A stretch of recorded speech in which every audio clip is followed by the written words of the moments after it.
Hi, and welcome back to this episode of the Healing from Lyme Disease Summit. I'm your host, Dr. Tom Moorcroft, and this is actually my third take on the intro here, so this has been kind of fun because today is an extra special interview that we're bringing to you. We have Nafisa Parpia with us, as well as Dr. Eric Gordon, and they are two of my nearest, dearest friends who've been in this field for a very long time, guiding the way that we all think about tick-borne illness, educating practitioners, sharing information with patients.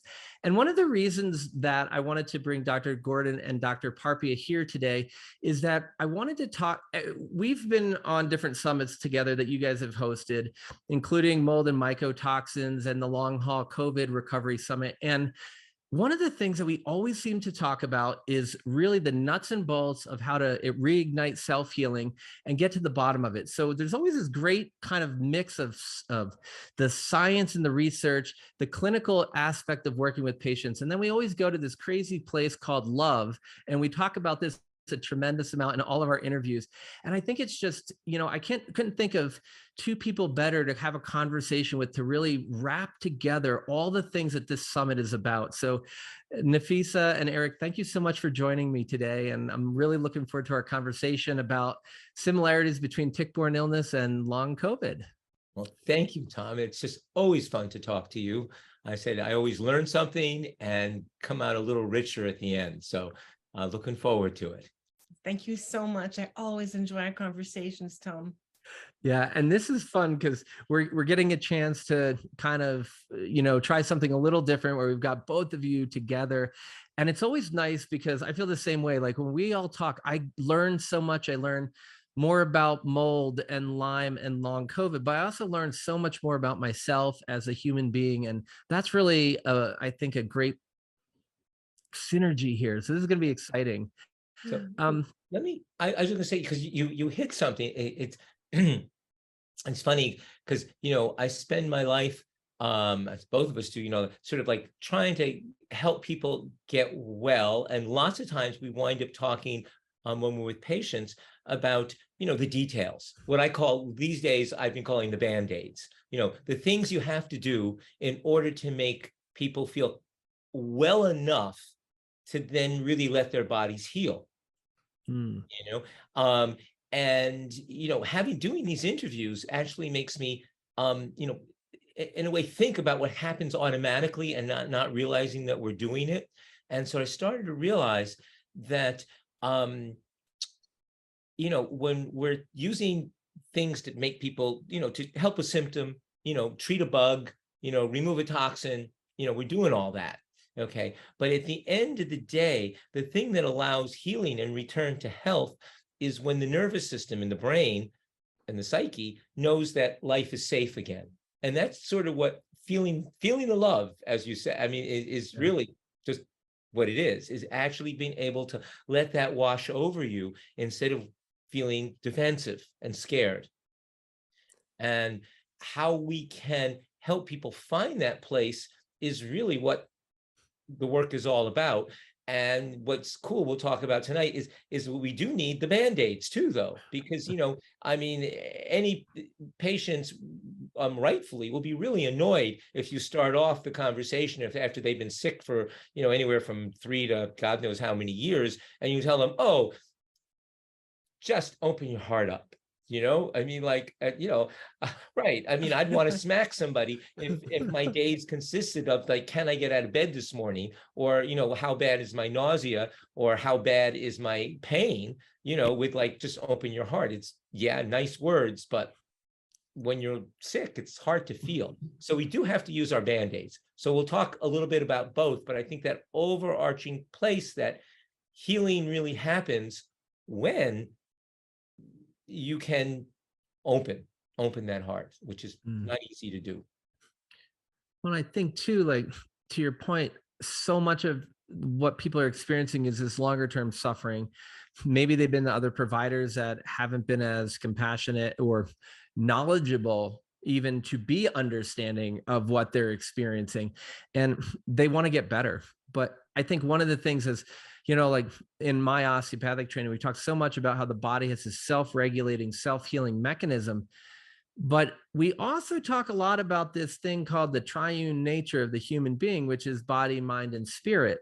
But this is like stuff that Dr. Andrew Taylor Still was talking about in the mid 1800s, not when it became popular in the 90s and the 2000s, right? So it's like there's a component of us that I think even if you go to some of the practitioners who are highly skilled at the Band-Aids, and maybe you eradicate Lyme disease, but so many people are still sick.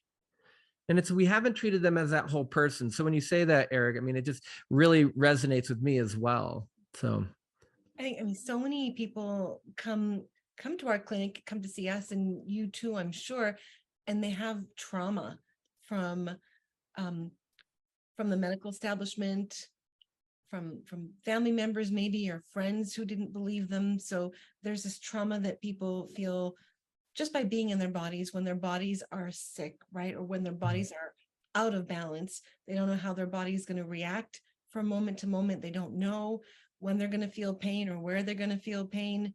They don't know if they're going to have energy, or sometimes it's so predictable. They know they're going to be in so much pain, and they're going to be have so much fatigue and brain fog, and they can't get out of that traumatic situation. They're trapped in that trauma because they feel they're trapped in their body. So that's this ongoing trauma that they have on top of a trauma that comes from being disbelieved by many of their doctors, or then being afraid to tell us the truth because they're afraid we're going to send them to psychiatry right away and do nothing else for them. So I think what we're all talking about is just so important here is us as the doctors coming to them with love first, right? So we might be wanting to say to them, yes, open your heart, but really I think it starts with us opening our hearts, coming to them with that love, so that the trust can be established.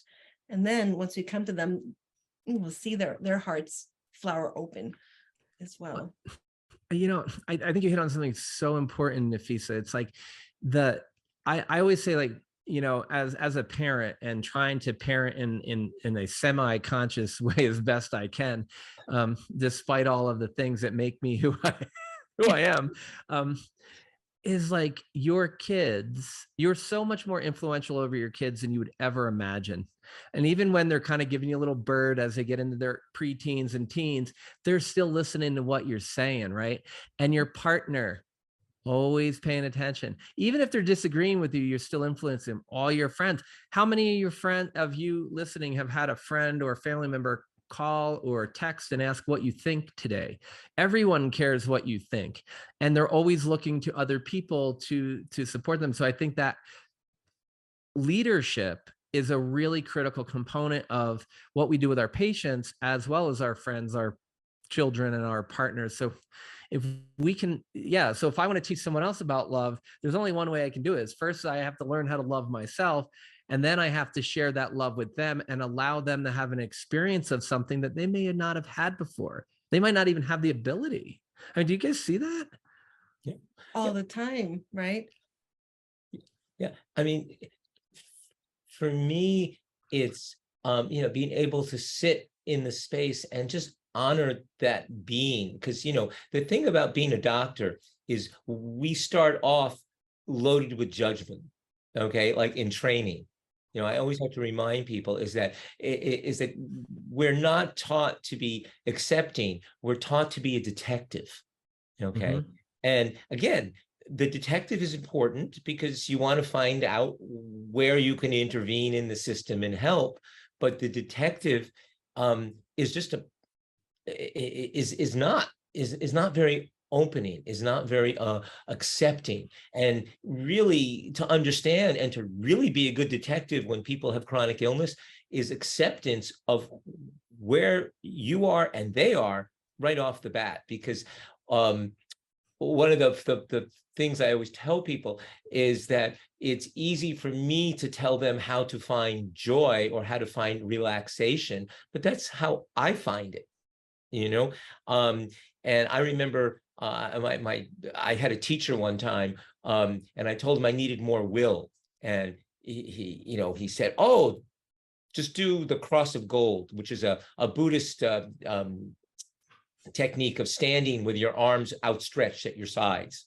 like this. Yeah. Like, just do that every morning for 45 minutes for a month. And, and I just laugh because if I could do that for one day, I would be happy, or 3 days, I mean, like, because his idea of will, he was a mountain climber. He had that will. I'm not a mountain climber.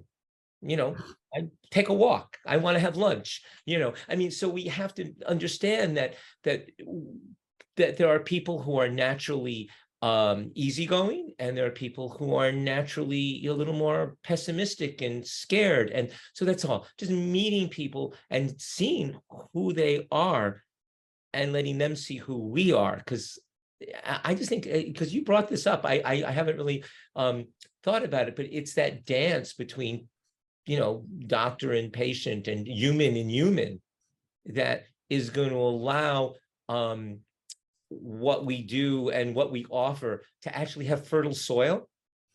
Right. I think it also takes a lot of inner work to be done on the part of the doctor or the healer as well, right? So I think there could be doctors who they feel love for their patients, of course they do, and they just haven't done their own inner work. So then they have this lack of clarity within their own system. So one thing I find more with myself, with Eric, with you, with other doctors, our friends who we know them, they've done their work. It's never complete because we're always a work in progress, right? There's no perfection. We're all perfectly imperfect in our own way, but always on the road of doing our own internal healing. And as that happens more, we get more clarity, and then we can come to our patients with more clarity as well. And then when you have that combination of clarity, love, and knowing the right medicines to use at the right time, I think that's the place that's golden as a doctor. Yeah. And, I always think about like placebo being like a third of medicine. I think it's way more than that. But if a third of all the results you get from seeing us is just what you think about us, if I was a patient, I'd be optimizing that relationship. And if I were the doctor, you better believe I'd be put my best foot forward and meeting that person where they're letting them feel heard. Because I mean, most medicines don't get a third of the way of the work done. Right. Yeah. Right. And it's when people, I love that you brought up placebo, because that's something, again, I've been thinking about lately. I've worked with people who do other kinds of healing, and I can see how the intention, my own intention, is so important for the effect. Because a lot of people will go, oh, that didn't work. Well, yeah, if you want it to work, no matter how you feel about it, then you're really going to need a powerful drug, because that is true. The beauty of powerful drugs is they do have effects no matter what your belief system, Right. But the downside is that they also have other effects that are going to work no matter what your belief system. So, if we are perfect, we hit the right nail on the head. But drugs are hammers. So you often hit the nail, and you often hit the thumb that's holding the nail. And so it's nice to be able to use things that are more subtle, but for them to work, they work because they or talk to your own being, as you said, mind, body, and soul, or mind, body, spirit, however you want to call it. If you can hit all levels, and then the system is designed to work that way. I mean, I think that's what, it's taken me a long time, because I started off as I always wanted to believe that, but I fell in love with the drugs, of medicine. I went to medical school wanting to be a nutritionist, healer kind of person, but they swallowed me alive.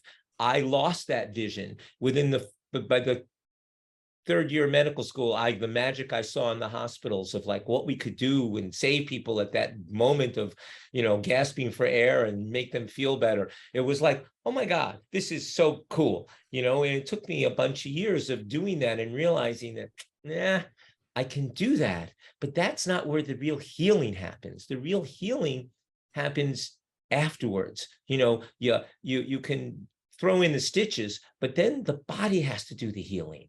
Mm-hmm. That's where placebo, was intention, falling in, having faith in the process so your body actually can heal. Because that's the part we don't really understand, is how healing happens, at least on the biological level. Yeah, it's so interesting too, because like I've always loved that. I'm a critical care junkie. I love procedures, love doing that. And I've always said Western medicine is really good for 48 hours when bad shit happens.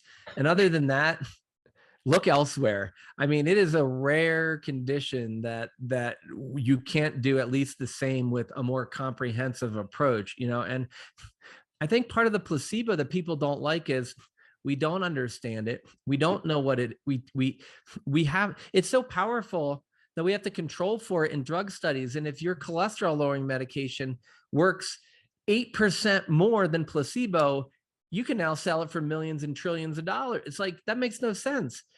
Why don't I just tell you to change your diet and then get you to believe in the dietary change, because that's going to work more. But it's like, you can't sell. It's really hard to sell personalized effort versus here, take this pill, Right. And then as a doctor, I give away the responsibility to the patient, and the patient gives away the responsibility to you. And so who's holding the responsibility? Nobody. Right. I'm thinking so many things at the same time as we're talking. I'm actually really excited about this conversation. I think so often, not often, all the time, every day, the acute model of care is superimposed on people who have complex chronic illness, and it just doesn't hold it doesn't fit it doesn't work. So what I know us three do, and some other colleagues of ours do, there aren't too many, is to really understand complex chronic illness from the viewpoint of the individual person. So understanding their genes, understanding their past trauma, understanding what's happening in their systems biochemically, what's happening infection-wise, what's happening environmental toxin-wise, and as well in their emotional being. So there's that thought that complex chronic illness is exactly that, so much more complex as anything acute, and it's where the human body starts to behave differently in acute care. Most people have broken bones, they're going to react similarly. You can put the same treatments on them, it's going to work. But here it's a total different game, where it's got to be individualized. I'm thinking that, and the other thing I'm thinking about is how hope comes in here, how actually I think it's up to us doctors to find the superpower in each patient, because each patient, now this might sound a bit cheesy, each person is special. Yes, we're all special. It's true, right? But to actually pay enough attention to the patient and find out where their superpower is, tap into that. When you can open up that space in a person, that's where I believe the magic happens. Everything I just talked about, the biochemistry and all the different systems and the bugs and understanding the genes, you tie that together, and then you just open the curtain. You got to find it. Where is that space that makes this person really, really special? And then slide the medicines in as you're working with the person in that area. That's when I see the medicines, the treatments work. If I just give the medicines to somebody, but I'm not holding that space with love, with clarity, and finding who they are, it's not working. It's so interesting, because as you're talking about that, I'm like, and I'm sure you guys have seen this, but so many of my people are like, you've never seen anyone as complex as me or anyone with symptoms like mine. I'm like, yeah, not in the last 3 seconds, but prior to that, it's like so many people come in asking to be a unique presentation of tick-borne illness. And I'm like, yeah, you are to a degree, but really not. Like, I've seen this a million times before, but what's different, and to what you're saying, Nafisa, that I think is so powerful, before I get in trouble from everyone listening to the 10 seconds of what I just said, that you're not an individual, because you are. But rather than beg me, the practitioner, to find the uniqueness in your illness, I need to help, as a practitioner, the patient re-engage with their uniqueness as a human being. Correct. Because I'm always trying to figure out how to have them not get so attached to a limey or a moldy or I don't know what a COVIDy is, if we even have their long hauler. But yeah, it's like our job is to get them to reconnect with their uniqueness as a human, not as a sick individual. So that's right. Right, exactly that. And what I also know is when patients identify with the labels that have been put on them, a limey or a long hauler or a moldy, they rise to the occasion. That's for sure. Meaning it's much more difficult to reach a state of healing when you keep telling yourself that you have, or that you are a limey or you are a moldy. Mhm. Take that label off. Say, yes, there are these infections going on in your body, but you are not your diagnosis. Yeah. But You're you. Yeah. and this is goes back to the poison of the poison of medicine, in a way. I mean, it's just because, again, our training in medicine and how we've trained people, the population, is that if you're sick, you have to have a diagnosis. Because if you don't have a diagnosis, maybe you're not really sick. Maybe you're just really the lazy person your sister or brother always thought you were, or the malinger, like your spouse thinks you must be, because God damn it, now they're carrying all the load. I mean, it's kind of human nature. But if you have a label, you have a diagnosis, then suddenly you have permission to have your symptoms. Now, you shouldn't need permission, unfortunately, but we do, yeah. That's kind of how we've evolved our little story in 21st century America. You need a label, or you might just not be who you say you are, which is, I'm somebody who, can't function this way today, Right. And I think that's why people get so in love, and often to their detriment, because, I always tell people, one man's list of Bartonella symptoms is another man's list of Babesia symptoms. I mean, we've been chasing these, the internet is a wonderful tool, and God bless, I learn so much every day. And every time a patient does research on the internet and brings it to me, I'm amazed what I learn. Okay. In fact, there was a time when I didn't go to lots of meetings in the mid 2000s or so, and it was all patient learning. They would just bring it to me. I didn't have to go to the meetings, because they were finding this stuff and say, hey, look at this. I mean, so I love that. But just because you fit the symptom picture, don't fall in love with it, because it's different. I mean, like you might have all those 10 symptoms, but you got 3 things over here that tell me that, nah, it's not the Bartonella. It's something else going on. But what you're saying is so real, right? It's like people often need that diagnosis in order to have to be believed. Let's just say a lot of times patients are just not believed. You have brain fog? No, you're just tired. Why? Because you're lazy. Why? Because you don't sleep early enough. Why? Because you're eating junk food. And it's all this, it's this vicious circle where patients get blamed for being sick, often by family members or by friends or by doctors. And they come to us, there's no diagnosis. And they say, am I losing my mind? Am I going crazy like my mom says? Am I making this up? Do I want to be sick? Yeah. Okay, finally you get them the diagnosis. It's never just one diagnosis, usually multiple diagnoses. Get them those diagnoses, and they actually have some tears in their eyes, tears of joy, like, wow, this is real. I'm not making this up. So finally there's validation that they can give to their family members, and internal validation. Yes, there's a reason. But then the problem comes when they get hooked on the diagnosis, right? I am a limey now. I am a moldy now. Instead, it's like more like, if we can help them understand, here are the diagnoses, this is what's happening in your system, but this is not you. So you're not identifying as these illnesses. You're not identifying as the diagnosis. You just have this going on. and we're going to deal with this. Once we've been able to peel these different layers away, you're going to be still standing as you, this perfectly imperfect being. So let's find you in the center of all of this. And while I'm standing here with you, the you that is unique, I'm going to be killing off the infections, pulling out the toxins, loving you the whole time. We're going to be on this journey together. And Yeah. I think it's so powerful to bring that person in, because it is so many of our patients are trying so hard.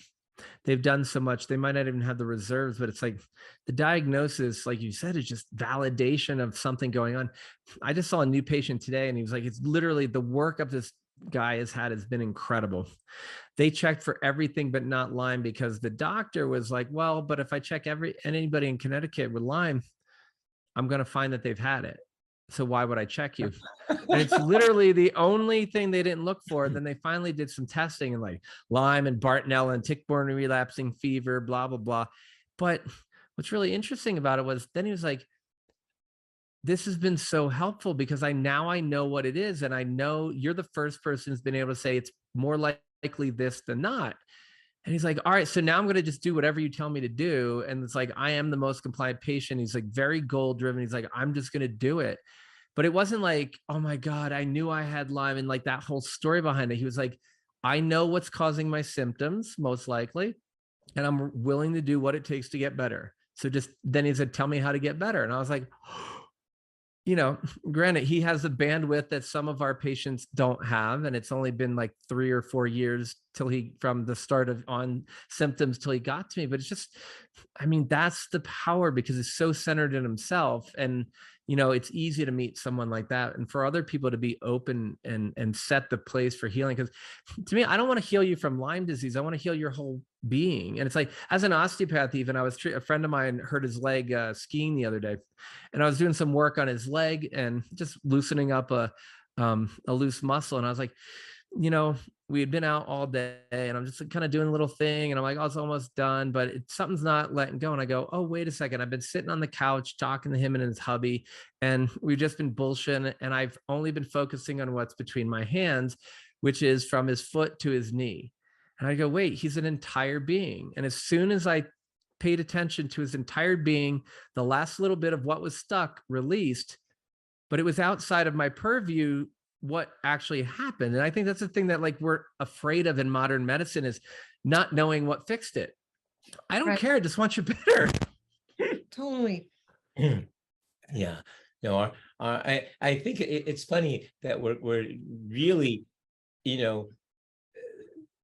medicine is amazing, but it also handcuffed us. It's given us amazing tools. I just love the levels of information that we can get now from tests, and it's sort of cool to know more about like how we think things work. But it's still just how we think things work. I love immunology, but it changes every week, and it changes in every tissue. And we've gone through in the beginning, like 15 years ago, everybody thought that if you're Th1 dominant, you're Th2 dominant, we got the answer, and it's like, wait a minute. But it's that. But when you keep digging, you do find things that will help the individual. It's just that, again, you can get so caught up in the name and thinking we know. And medicine is a great unknowing. Like I tell people, when you build a bridge, almost every engineer can look at those plans and agree that's a solid bridge, But when you look at a person, we can look at all the tests, and and they can still be really sick and have beautiful looking tests, or still be fairly, I'm something that I see sometimes, people who come in with like, a lot of people do neuroquants, those fancy MRI reads of the brain. And I've looked at some MRIs and my heart has gone, oh my God, this person is like doomed, some older people especially. And then I find 3-4 years later, I expected them to be like, basically non-functional within the next 2-3, and they're fine, because there is redundancy in our bodies that so exceeds our imagination and our ability to understand it. So yes, I love the tools, but it's the old map and territory. Don't get confused between the two. You just got to remember that, and especially when you're sick and you get these terrible numbers come back, and oh my God, I've got this disease, I've got that disease, these numbers, my lymphocytes are a mess, and this important, but somehow find the courage to go, but wait a minute, but I'm still breathing, I'm still living, and and there's still magic in you, because that is the truth of it. I think that's what we have to remind people of, how many miracles we see. We see failures, but we also see tons of people who heal, and we don't know why, but we're there to kind of shepherd the process and sort of applaud when it happens. It's funny. It's just like, I was thinking about, as you said, that if one of my longtime patients who now no longer needs to follow up anymore because he's all better, thankfully, I remember really clearly, like in the middle of the whole pandemic thing, goes, I finally get what you mean by origins of health. He goes, you were having me tap into my own origins of health deep within me to get better. And he's like, forever, I just listened to what my other doctor had said that didn't get me all the way better, and what all these other people were saying, and I didn't do it. And I finally just did everything you said. And he's like, I'm completely better. And I'm like, I'm not delusional thinking that everything I say is always going to work if somebody did 100%. But it was like, he just had this moment of understanding that as soon as he was almost like sabotaging himself just by, oh, well, he said to do this, I'm going to do 70% of it, or that doesn't jive, so I'm going to change it. And it's just like, when you go all in for yourself, the universe and this healing mechanism within you, that divinity supports you and allows you to heal. And it's like, it's amazing. And it's all you have to do is say yes to yourself. One of the things that I find, and I keep in the back of my mind going, we're talking about COVID, and Eric, you just gave me this really great talk about how things change every week. I'm like, what a great segue to COVID, but here I am screwing up the segue again. But we'll pitch it again. Yeah, just a little softer lob next time. But I'm just thinking, what do you guys see, and how do you address? I find that a lot of people and I'm not trying to be a blamer, but it seems to be because, and if you say everything you've highlighted with the way people need to be open and receptive, and how the things that have gone on into their life to allow them to present as uniquely as they do. But I feel like a lot of human beings almost feel like they're not worthy to receive healing or to receive the love, and I feel like we sometimes, and I could be wrong because I'm still learning too, but I know this from my personal experience. And then with patients, it's almost like we kind of do one of these and we just keep it away a little bit. It's like, I'm going to do most of it. But people will, if I ask them to walk across a rope bridge from one side or the other, and if they fell off the rope bridge, they'd fall 200 meters to their death in some crazy Amazonian jungle or something, they would be scared. A lot of people wouldn't do it. But if you put their kid or their spouse on the other side, they'd run right across and never even think about it. Right. So how are you guys addressing, and what are you seeing in your practice in terms of people being receptive to actually being worthy of healing and to be able to receive the healing? I just find I just have to keep being present. Some people want more, some people want less. And so I'm really meeting each patient where they're at. Some people want to be heard more. Some people don't want to talk very much.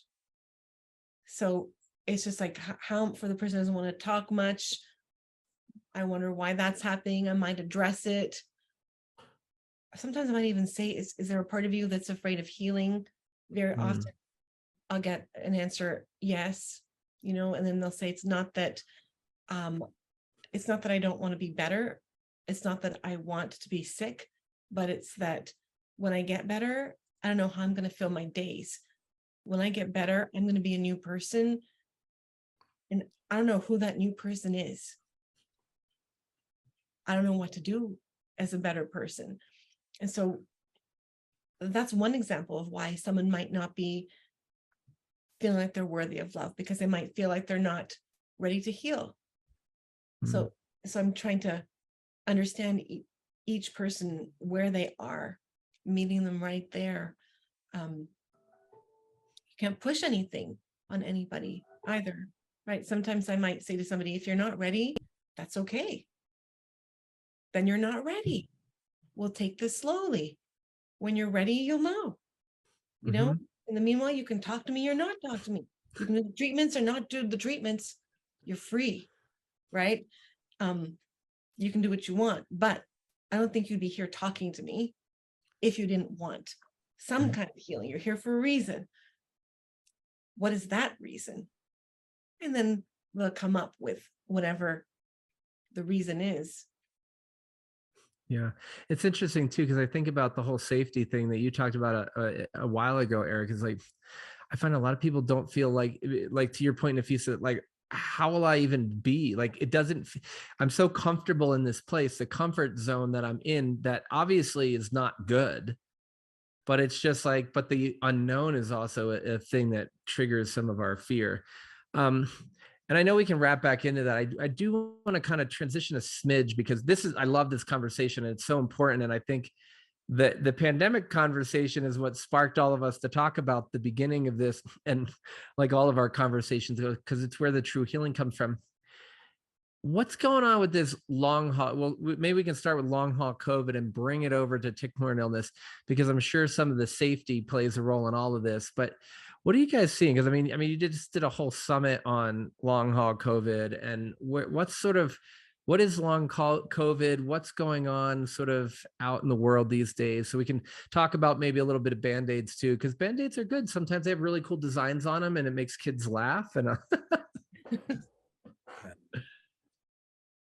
you know, I long haul has been, I said, one of those really interesting, if you want things to watch, and in that I've been waiting. I've watched the chronic fatigue world for 30 years and watched them struggle to get anywhere, and still not very far. And, for the reason that the majority of physicians really didn't believe that chronic fatigue was a real illness. I mean, it took a lot. I mean, now I shouldn't say the majority still do, but I think there's still a pretty strong minority that kind of raise their eyebrows with patients with chronic fatigue in the mainstream, unfortunately. And COVID is knocking that down slowly, just because the overwhelming numbers of people and the fact that it did get academic acknowledgement early on, relatively early on. That was the big difference, is chronic fatigue has never really succeeded. There's a few lonely flag wavers at the big universities at Harvard and places like that, and Stanford with chronic fatigue, but by and large academic medicine has not been a big investigator or supporter. Okay, and just like with chronic Lyme, actually, but with long COVID, they've come in strong, or stronger. Maybe not strong, might be too, but stronger. They're there. They're actually doing research. Treatment, they still don't have much to offer yet, except for the dysautonomias, because they know how to do that. So it's it's just too early, because the good news is that a lot of people do recover. And this is something that, I'll let Nafisa talk about in a minute, because it's something that she really noticed early on, which I said many people have noted, about how many people with chronic fatigue really weren't as healthy as they thought before they got COVID. And that's something I think I missed that in the beginning. I was just looking, oh my God, look at these people. I was running 20 miles a day. I was fine. I got COVID and suddenly I'm having trouble walking.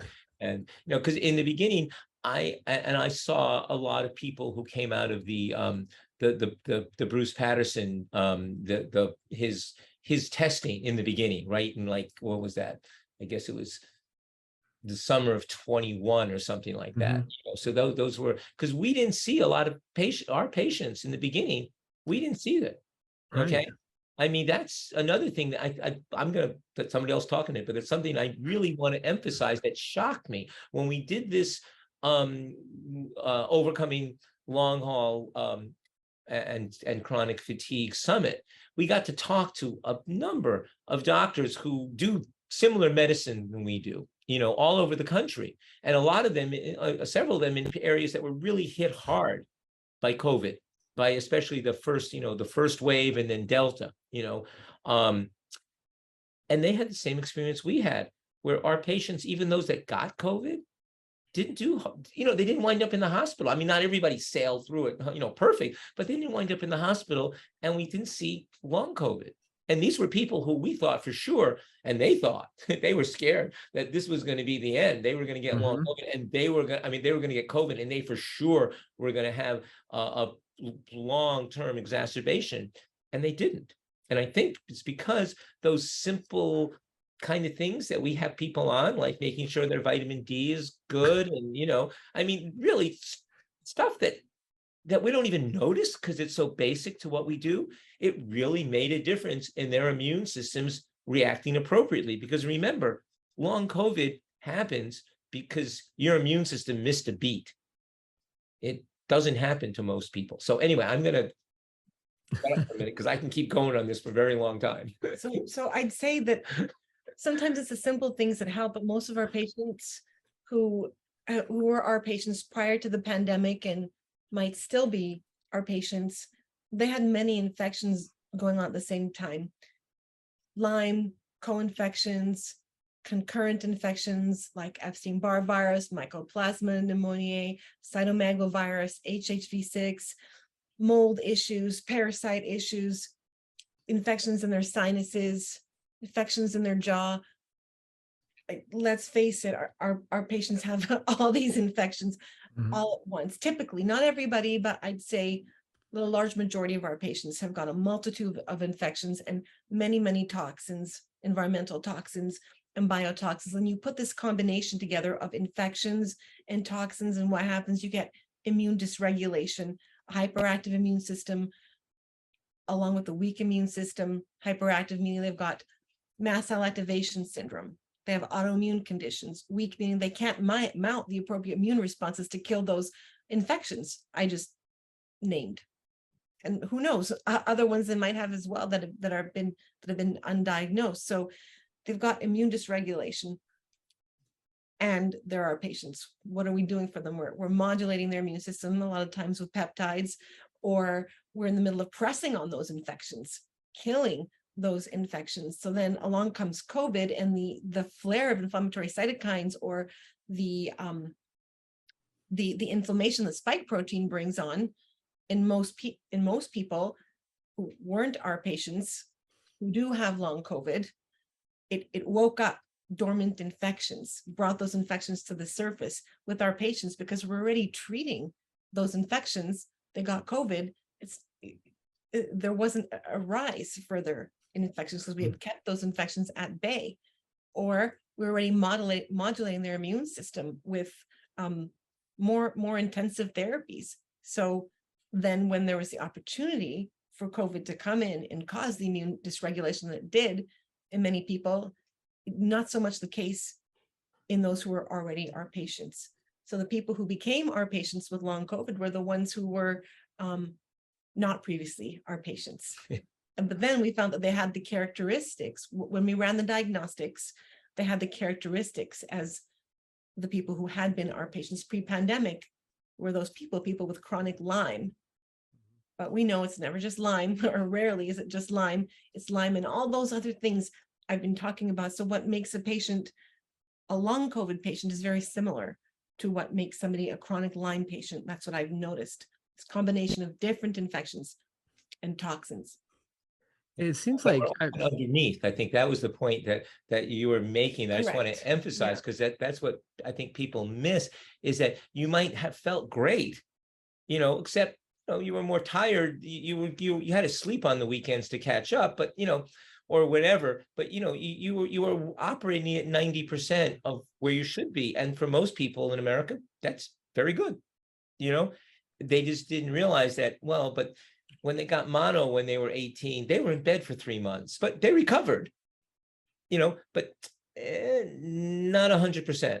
And those are the people, who had something, or the toxin exposures that had just been building up. And again, they were functioning. But in America today, you can be operating probably at 50% and not notice that you're not well, because you don't have to do much if you don't want to. If your life consists of taking a walk on flat ground, you can have some pretty significant organ dysfunctions and think you're fine. So it's a lot of pre-existing stuff that pops up. I said even among athletes, even people who really thought they were well trained, but they were carrying a bigger burden than they realized. And when they got inflamed, and they couldn't clear the spike protein, if that was it, because they said, we'll talk about, there's so many different ways to get long COVID. I think that's the other thing, is that it's not like, oh, I have long COVID. I mean, there's lots of different flavors. There's, persistent spike protein in some people, maybe persistent virus in some people, clotting, these microclots in some people. And let me think, what's the other ones? And just, organ damage in some people. But again, luckily, that was the bigger issue, I think, after Delta in the beginning. We're not seeing, I know people are still dying, unfortunately, from COVID, but by and large, we're not seeing as many people who go through COVID who are coming out with really, impaired lungs on a medical level, like their MRIs look bad or something. So that's the good news. We're seeing less of that, but we still are seeing just impaired, I'd say, the habit pattern in the organ systems. Sometimes when we get sick, our bodies start to function at a lower level and we recover, but we still have enough cells that don't fully recover. People call senescent cells, that if you have a lot of those, you can not get 100% better, especially if they happen to be in a really important organ. So I think it's so interesting, because I love talking about the burden that you guys are highlighting of multiple different infections, pre-existing things, even circling back to the traumas as causes of persistent infection. I always think about just like the concept of chronic toxin overload, right? It's like the more things, the more, I at a hiking trip, people thought I was goofing around one time. I got lost because we didn't have enough water and I was a little delirious and I'm drinking out of the stream. Thankfully never got Giardia, but it was bad leadership on somebody else's part, which is actually part of the very extended story of how I became a doctor. But they played a joke on me by throwing rocks in my backpack. So I'm hiking down the White Mountains with these 50 pounds of rocks in my backpack, but I was all dehydrated and pretty much hallucinating. So I didn't even understand why it felt so bad. And I couldn't even think about it. But I think about hiking with large boulders in a backpack, or even just a kid going to school prior to tablets. Kindergarten, you take your little stuffed animal and your little paper bag lunch. By the time you're in the middle school, you've got 40 pounds of books and you're like, and I just think of that overload, that if I have 40 pounds of book in my backpack and then you slap me upside the head with COVID, yeah, I'm probably going to be doing worse than the guy who's got a little brown bag lunch and all his textbooks are in his locker. So, I mean, I think that it's such a big, important concept. It is that burden. And to your point, Eric, about the healing, I find that so many people, once they get better, are just ready to move on with life. I'm like, the people that I know who get better and stay better are the people who make living better and living in a well state a lifestyle, because you can optimize, removal of senescent cells and autophagy just through your lifestyle. And I mean, it's just such an interesting kind of interplay. Do you guys, what are you seeing? Because I mean, obviously there's a big overlap. I mean, with these people who are coming into your practice, maybe with previously undiagnosed tick-borne illness, undiagnosed mold illness, and long COVID, is there an I always hesitate when I ask questions like this because it's like, is there an order? I mean, is there a priority for the body, or is it really individualistic? Is it just the burden? Like, what are you guys seeing? That's a great question. It's a question that a lot of patients ask as well. Is there going to be an order? And there is an order, and there's not a specific template for each and every individual. So I have a general order, and I'm going to meet you exactly where you are. So we're going to make this for you. So normally I start with immune modulation. Prior to the advent of peptides, I wasn't able to modulate the immune system to begin with, just like I wanted to. Peptides, I find I'm able to reach the immune system in a much more targeted way. So I'm calming the immune system first, usually. And actually, I tell my patients, look at this hand. On this hand are the reasons that people get sick: infections, toxins, stress, physiologic disturbances, diet. So there's these 5 reasons that you get sick. Now, those reasons all come together, and look at this hand, creates immune dysregulation. It creates actually these things come together and they create inflammation that then creates immune dysregulation, hyperactive immune system, and a weak immune system simultaneously, like I was talking about earlier. So they have mast cell activation syndrome and autoimmune conditions that now become diseases on their own. Those are secondary illnesses. So there's these primary drivers, the inflammation and immune dysregulation causing secondary illnesses. So what I want to do is take a bottom-up approach. I need to put Band-Aids on these areas of inflammation, because if I try and treat this first, if I try and treat bugs first, chronic infections, if I try to detox you first, we're going to create inflammation. That just comes with the territory. Anytime I detox, anytime I kill infections, that's just going to happen. It comes with the territory. It's supposed to be transient, but you are in a state of chronic inflammation, in a state of chronic immune dysregulation. So now if I do anything that's supposed to cause transient inflammation, it's just going to further contribute to your state of chronic inflammation. So now I'm treating the chronic inflammation using peptides, typically first. So I'm using Band-Aids on this hand right here. Okay, so now I'm putting Band-Aids here, and then I'm coming and I'm starting to treat these things. So immune dysregulation with peptides first. Then typically I'm going to start to detoxify the patient as it pertains to that person. So that this is when it starts to get a lot more personalized. I've already tested them for heavy metals, for glyphosate, for other pesticides, for mycotoxins, if that's their issue. I've done a thorough history on their environmental intake. Maybe I've even looked at their genes of detoxification, or I've done a full genetic panel as well to understand inflammation and all the different systems of their body. So I'm putting the Band-Aids on to calm the immune system. I'm now starting to detoxify them as it pertains to them. And then I'm going to slide in infection treatment. And then I'm also trying to understand what the array of infections are. Mm-hmm. Is it mold we're dealing with? Is it Lyme? It's usually the two of them together. It's very rarely that somebody's going to be so affected by Lyme without having mold as a part of the picture, and or other environmental toxins as a part of the picture. So then typically I come to treat the mold. It could be in their sinuses, it could be in their gut, it could be mycotoxins, it could be that they're allergic to mycotoxins. There's so many different aspects of mold treatment. Then I'm going to come in, I'm going to start to treat the infections, and all of this is done simultaneously then, because every time I kill an infection, there's going to be a release of toxins, biotoxins, other environmental toxins. And when those are released, I need to make sure I've got immune modulation and detoxification therapies on board so that they can handle the treatments. Most of my patients don't have a Herxheimer reaction because I'm already modulating their immune system and detoxifying them at the same time. If they have a Herx, I know I've got to modulate the immune system more, I've got to detox more. So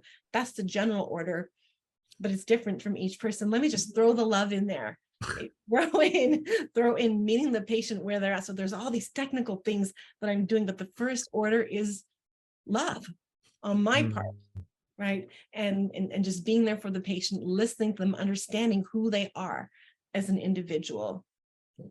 So, And I would just throw in is that, people might wonder, what about diet? Well, we first of all, most of our patients by the time we see them have gone through the diet dance, and so we always listen. I mean, because whether it's, I said, carnivore, paleo, FODMAP, it's vegan, dairy-free, corn-free, soy-free. I mean, they're all important for that individual.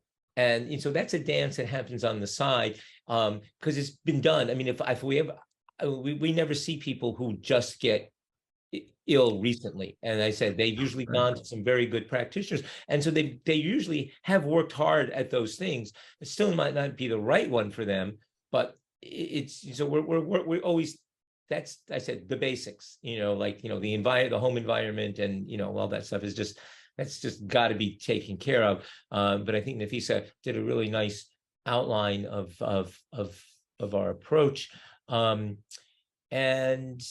it's the aspect that I wind up, because again, we each wind up seeing different types of people a little bit, because funny people pre-select, I mean, especially since we've been doing the summits, people get a chance to see who we are. And and just because of, I think of my own past history, it's just easy. I think the most important thing in all of this, especially people who've been sick for, like the 5 to 25 year long people, is dealing with what makes them afraid at the moment, because they are living to protect themselves, because the world has become dangerous to them. So that to me is like almost step one, is finding out how we can make it safe. What the person can hear, because they have good reason, again, I said, for feeling like the world is a dangerous place, because it keeps smacking them, and so but it all depends. But if you've only been sick for a short time, then just walk forward. You're still brave. There's so much we can do. It's going to happen faster if you've been sick for a short time. All of the above, everything I mentioned, but it's much quicker. If you've been sick for a long time, it's going to take a long time to turn that around, but usually we do it. But right, I think that's really the key here, that message of hope, that even though it may have been challenging in the past, right now might be challenging. There are people like yourselves who know how to do that. And I'm really fond of saying, like, it's not only about knowing what to do, but it's also about knowing what order to do it in. And I mean, especially, it's like, we hang out with a lot of the same people, and it's like you hear in the grapevine, and it's always, you hear like the amount of accolades y'all get for making sure the immune system is chill and kind of ready to accept the treatment. Just like I said earlier, it's the person's psyche ready to receive it, but their immune system is trying to protect them at a very primitive level. And I don't mean primitive for those of you who may not use that word often. I don't mean primitive like old and arcane. I mean like old school, keep you alive, the thing that's allowed the human race to exist. That protective mechanism views change and anything that's not your norm, even if your norm is being sick, anything that's different than your current norm as not safe. Right. Yeah. Which goes back to getting better, recovery, feeling good again. Sometimes people think that's not safe because they don't know what to do with that. So people can get so stuck in that norm of being sick. It's what their body knows. It's their new homeostasis. So very gently, very slowly showing their immune system and their psyche, there's a new way. And one thing I just want to add, I think it's really important, is we also use a lot of other resources. I mean, I don't have all the answers for everybody. I mean, that's, or at least I might have the answer, but I might not be the person to deliver that answer. Okay. I mean, because we need lots of different skill sets. When people have been ill for a while, it's not that, oh, just take this. They're going to need often different types of body work or brain work or breathing work or this, and what I do is help people find those right resources, because that's, when I was younger, I wanted to do everything, and you can't be great at everything, unfortunately. You gotta, you have to at least, but to have the resources. And I think that's what's really important, is that, when I know where you're stuck, I can help you find the person or the thing that might help you move on. I love it. It's what I love about this conversation, and the concept of the three of us sitting down to talk is, I feel like I'm talking to myself at times, like, because like, wait a second. I wanted at one point to know how to do everything myself, but then I realized I love helping people. It's one of the, talk about helping you get out of bed in the morning. It's like, but I don't necessarily need to be the person who does everything. In fact, I almost prefer to be the connector, right? The person who figures out what no one else has figured out, and then get you in front of the person. And if that person is me or a colleague of mine in the office, one of our other physicians, that's great that we're able to help you. But if not, no, our goal is for you to be better. So we want to get you in front of the right person. And it's really cool to educate people, because back in the beginning, as physician comes from the Latin root for, teacher, and so I like to teach, I like to educate, and I also like to re-empower people.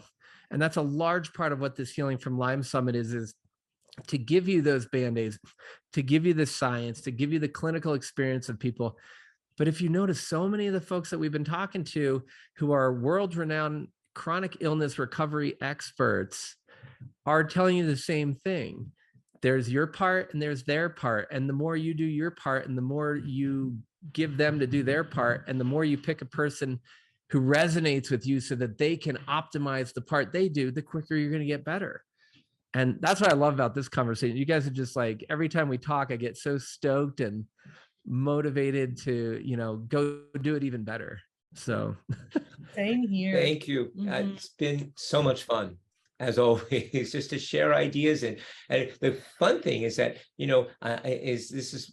don't often interview together. And it was really interesting to hear, okay, how, because, Nafisa reminds me a little bit of Dr. Anderson, Wayne Anderson, who's worked with me for 22 years now, but he's just doing a little bit now. But it's that ability to hold many things in an orderly fashion. And then there's people like you and I. No, a skill, right? Sometimes I laugh, but it's just beautiful to hear it, because right? Yeah, wow. I think it'd be so funny if we all did it. We would do like this same interview, but the two of you separate, or we did round robin and we just put people, it would be such a different experience. But that's what I thought would be so unique, is to allow our audience to see people who, standing on their own, are giants, together are moving mountains. And, and like at the top of our talk, like, I think I used some terms in my head that made it sound like I was saying you guys were like super old in the field, and that's not the point. The point was the amount of knowledge and experience, compassion, and results that you both have is what people need to hear, because in the end, I hear love, I hear hope, I hear we need medicine, and we also need to reconnect with our doctors and patients being human beings, interacting with each other, and first and foremost to themselves. So this has just been such an honor to talk to you guys, and I'm assuming we're motivating zillions of people, but at the very least, I know that you brought a smile to my face and so much warmth to my heart. So I'm so grateful for this conversation. Thank you, Tom. Thank you, Tom. Thank you really. so much. It's a pleasure. Always such a joy. And so, as everyone, I'm sure you can guess, we could keep talking all day and all night for, we might need a pee break or some water, but we would keep going. But I want to say thank you to everyone for joining us. So much gratitude from all three of us to you for taking time out of your day to hear our message. And I hope something that we've talked about has resonated. I know that so many of the people who follow me and that I work with will resonate with what you guys are both talking about. So if anyone wanted to reach out, learn more about the work you're doing, where can they find you and learn more about this amazing stuff you're doing? Basically at gordonmedical.com. and you just hit there, and there's a discovery page button, and you get to talk to one of our wonderful people who actually knows what we do pretty well, and so they can actually help you decide whether you're a fit, because we really want people to thrive and succeed. And so, and if and we're just different people. There are some people who, like, we won't help, and it's nice to know in the beginning. I hate to waste people's we want everyone to come out feeling like better at the end. And yeah, and I do have a new program. I should mention, I've been doing this a long time, and one of the things I said, I don't like, we still work in an old medical model of, like, these appointments, things called appointments. And the problem with that is I often get ideas for you that I know 50%, oh, that could really work for you, but I need to go and talk to a specialist or hit the books. And I tried to do that in my time. I call it homework. And, like, just like my homework in school, I got it done some of the time, but not all the time. And so I have a new program now where when you call, you can ask about it, where I'll also be just deciding time where we see you with one of my associates, Dr. Nelson, and we'll go deep into your case. And then we get to spend some time doing research and making sure that we're getting all the answers for you, because in that whatever it is, 45 minutes, hour visit, again, it can be Band-Aid time. And a lot of people, I said, we have part of the answers, and we need to do some deeper research, because it's about your situation, your biochemistry, your genetics, your history. And it's nice to get more than just what I have in my head. So that's so awesome. Well, Dr. Nafisa Parpia, Dr. Eric Gorton, again, such an honor to be with you guys. Thank you so much. And everyone, again, thank you so much for joining us. I'm Dr. Tom Moorcroft, and I'm looking forward to seeing you in our next episode of the Healing from Lyme Disease Summit. Until next time. Thank you. Thank you, Tom.